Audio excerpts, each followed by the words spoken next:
టీవీ4 Telugu news కి స్వాగతం। మెదక్ జిల్లా వెల్దుర్తి మండలం రామాయపల్లి గ్రామంలోని భారతీయ జనతా పార్టీ కార్నర్ సమావేశం నిర్వహించారు।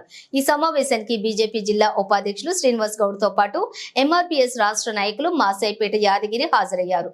ఈ సందర్భంగా వారు మాట్లాడుతూ తెలంగాణ మొట్టమొదటి ముఖ్యమంత్రిని దళితులను చేస్తారని బీఆర్ఎస్ పార్టీ మోసం చేసిందని, ఏబీసీడీ రిజర్వేషన్ చేస్తామని కాంగ్రెస్ పార్టీ మోసం చేసిందని, మాదిగలను మోసం చేసిన రెండు పార్టీలను వచ్చే ఎన్నికల్లో ఓట్లు వేయమని ఈ సందర్భంగా వారు తెలిపారు।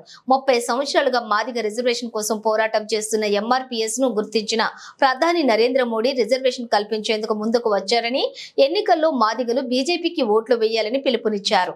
ఈ కార్యక్రమంలోని మోసంపెట్టి మండల అధ్యక్షులు చంది నరసింహులు, మండల ఇన్ఛార్జి మండల బుచ్చిష్ యాదవ్, జిల్లా ఉపాధ్యక్షులు అంగడపేట శ్రీనివాస్ గౌడ్, జిల్లా కిసాన్ మోర్చా ప్రధాన కార్యదర్శి జనార్దన్ రెడ్డి, ఎంఆర్పీఎస్ జాతీయ నాయకులు Yadagiri Madiga, general secretary Ramesh, general secretary Das, BJYM మండల అధ్యక్షులు నవీన్, విక్రమ్ సింగ్, మాసైపేట యాదగిరి మాదిగ, చెట్లపల్లి యాదగిరి మాదిగ, చంది ఎల్లేష్, ముక్కు వినోద్, కట్టా శంకర్, పరమేష్, విశాల్, భరత్, శరత్, నరేష్, రవి మాదిగ పాల్గొన్నారు।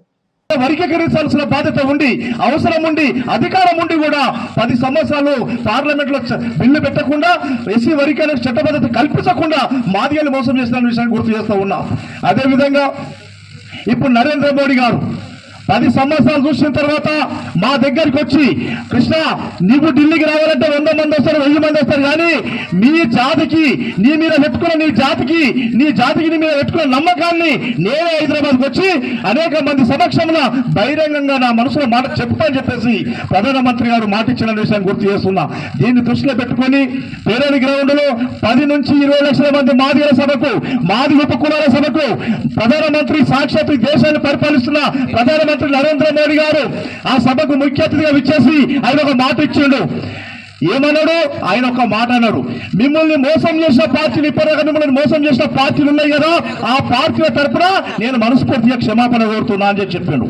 అంటే మోసం చేసిన పార్టీలు క్షమాపణ అడగలే, మోసం చేసిన పార్టీలు కాంగ్రెస్ కానీ టీఆర్ఎస్ కానీ ఇతర పార్టీలకు క్షమాపణ అడగలే, ఆ పార్టీల తరఫున భారత ప్రధానమంత్రి మమ్మల్ని క్షమాపణ కోరిన విషయాన్ని గుర్తు చేస్తా ఉన్నా।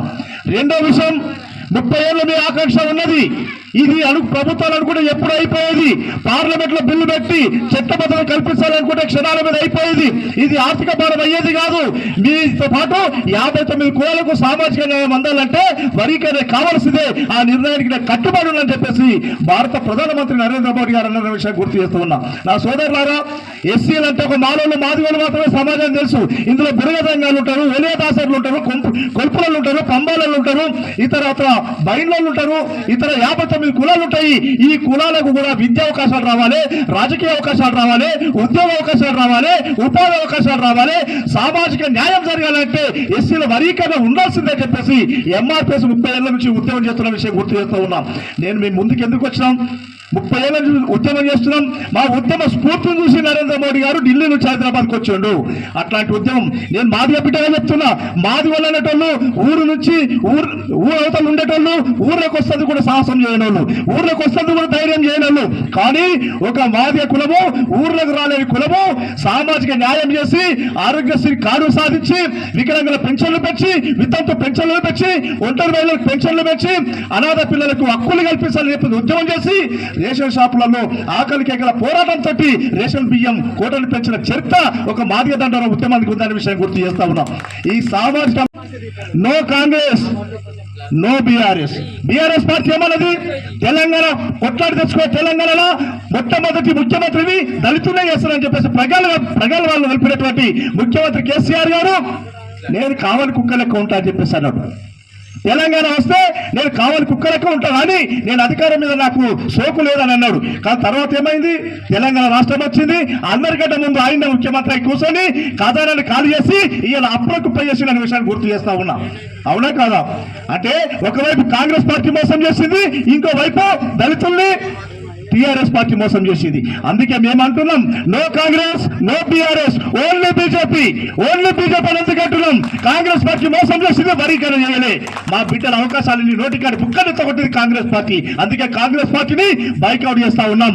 దళితులు ముఖ్యమంత్రి చేస్తున్నట్టు మొదలుకుంటే దళిత బంధు పథకాలు తెచ్చి నెత్తులు వల్ల కొట్టుకుని ఎక్కడికి వచ్చి మానవకు శిక్ష పెట్టింది టీఆర్ఎస్ పార్టీ. కాబట్టి టీఆర్ఎస్ పార్టీకి మేము ఓటేసేది లేదు, నో బీఆర్ఎస్ అంటున్నాం. ఇంకా బీజేపీ పార్టీకి yes, BJP party only BJP. ఎందుకంటున్నాం 30 ఏళ్ల సుదీర్ఘ ఉద్యమాన్ని, ఈ దేశాన్ని పరిపాలించిన 75 సంవత్సరాల్లో అనేక మంది ప్రధానమంత్రులు ఈ దేశాన్ని పరిపాలిస్తే ఏ ప్రధానమంత్రి కూడా మా దగ్గర కన్నెత్తి చూడలే. కానీ ఈ దేశాన్ని పరిపాలిస్తున్నటువంటి అంతకుముందు పరిపాలించిన ఓసీ ప్రధానమంత్రులు, ఇలా బీసీ ప్రధానమంత్రి ప్రధాని నరేంద్ర మోడీ గారు, ఆయన 30 ఏళ్ల సుదీర్ఘ ఉద్యమాన్ని పూర్తి స్థాయిలో అవగాహన చేసుకొని, అర్థం చేసుకొని, నిజంగా మాదిగలు చేస్తుంది న్యాయ పోరాటం. 59 కులాలకు పెద్దలు అందాలి కదా, అది మన బీజేపీలో ఉంది కదా. కింది స్థాయికి ఎందాలంటే డాక్టర్ దీన్ దయాల్ సంబంధించినటువంటి ఏదైతే ఉన్నదో అట్టడుగు వర్గాలకు మన పథకాలు అందాలని చెప్పేసి రాజ్యాంగ ఫలాలు అట్టడుగు వర్గాలకు అందానే పండిత్ దీన్ దయాల్ గారి లక్ష్యం ఏదైతుందో అది కూడా చిట్ట చివరి పేద వర్గాలకు అందాలని చెప్పేసి ఏదైతుందో ఇది మనకు అనుసంధానంగా ఉంది. మందకృష్ణ మార్గం చేసిన పోరాటం నిజమైన పోరాటం అని చెప్పేసి, నిజంగానే ఇట్లాంటి ఉద్యమ నాయకులు ఉన్నారు అని చెప్పేసి లక్షలాది మందిలో వచ్చి కృష్ణ నువ్వు చేస్తున్న పోరాటం న్యాయమైనది, మందకృష్ణ మార్గం నాకు చిన్న తమ్ముళ్ళు లాంటోడు అనేకమైనటువంటి జూటా మాటలు చెప్పి రెండోసారి కూడా బీఆర్ఎస్ ప్రభుత్వం అధికారంలోకి వచ్చి ఇక్కడి ప్రజలందరినీ న్యాయ వంచనకు గురి చేసినటువంటి పార్టీ బీఆర్ఎస్ పార్టీ. అదే విధంగా వాళ్ళ కుటుంబం బాగుపడ్డది తెలంగాణ ఉద్యమంలో. వాళ్ళ కుటుంబ సభ్యులు అనేకంగా కోట్ల రూపాయలు సంపాదించి ఈరోజు వాళ్ళ కూతురు కవితమ్మ బతుకమ్మ నెత్తి మీద పెట్టుకొని బతుకమ్మ అంటూ బతుకమ్మ వెనుక లిక్కర్ మాఫియా చేసింది, సారా దందా చేసి ఇవాళ ఢిల్లీ జైలు ఉన్నది ఆమె. ఇక్కడ తెలంగాణ తల్లులు తల వంచుకునే విధంగా ఉన్నటువంటి పని చేసింది ఆమె. ఎందుకంటే 100 కోట్ల రూపాయలు సంపాదించినటువంటి కవితమ్మ ఈరోజు ఢిల్లీ జైల్లో ఉండి తెలంగాణ మహిళలను తలదించుకునే విధంగా మన తెలంగాణ ఆడపడుచుల ఇజ్జత్ను తీసినటువంటి తల్లి మన కవితమ్మ. అదే విధంగా కేటీఆర్ కానీ కేసీఆర్ కానీ అనేకమైనటువంటి జూటా మాటలు చెప్పారు వాళ్ళు. ఇంకేం చెప్పారు? రుణమాఫ్ చేస్తున్నారు. రుణమాఫ్ అయిందా పెద్ద మంచి సర్పంచ్ సాబ్ అయిందా? సర్పంచ్ సాబ్ దయచేసి డాష్ పైకి రాగలరు. ఎందుకంటే మన రామాయపల్లికి నేను 91 నుంచి భారతీయ జనతా పార్టీలో పనిచేస్తున్నా. మంచిదమ్మా. నుంచి నేను భారతీయ జనతా పార్టీలో పనిచేస్తున్నా. ఏ ఎమ్మెల్యే వచ్చినా ఆ ఇంటికే పోవాలి, ఈ ఊర్లో ఏ మినిస్టర్ వచ్చినా ఆ ఇంటికే పోవాలి.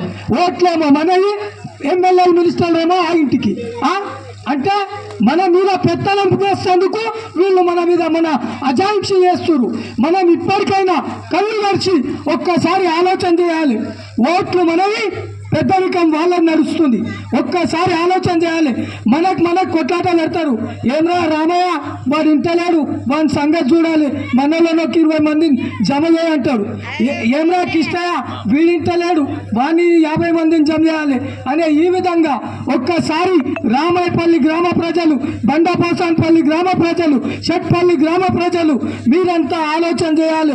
ఈరోజు కళ్ళు తెరవాల్సిన సమయం ఆసన్నమైంది. ఈరోజు మన మెదక్ రోడ్డు చూస్తుంటే కళ్ళకి నీళ్ళు వస్తున్నాయి. 15 సంవత్సరాల నుంచి ఈ రోడ్డు మీద బస్సు నడవాలంటే నడుస్తుందా? ఒక్కసారి ఆలోచన చేయండి. ఈ రోడ్డు మీద బస్సు నడవకపోతే మన పిల్లలు ఏం చదువుతారు? మనం హాస్పిటల్ పోవాలంటే చచ్చిపోయే పరిస్థితి ఉంది. ఎవరికన్నా ఆటో ఇంకేదన్నా బీమార్ వచ్చిందంటే మనం ఇటు ఉట్టికి కాము అటు సర్గానికి కామన్నట్టే అనే పరిస్థితి ఈ యొక్క రామాయపల్లి, బండాపోసాన్పల్లి, ఏదులపల్లి, ఉప్పులింగాపూర్ గ్రామాల పరిస్థితి ఈ విధంగా ఉంది. ఏ ఎమ్మెల్యే వచ్చినా, ఏ మినిస్టర్ వచ్చినా మనం నిలదీయాలి.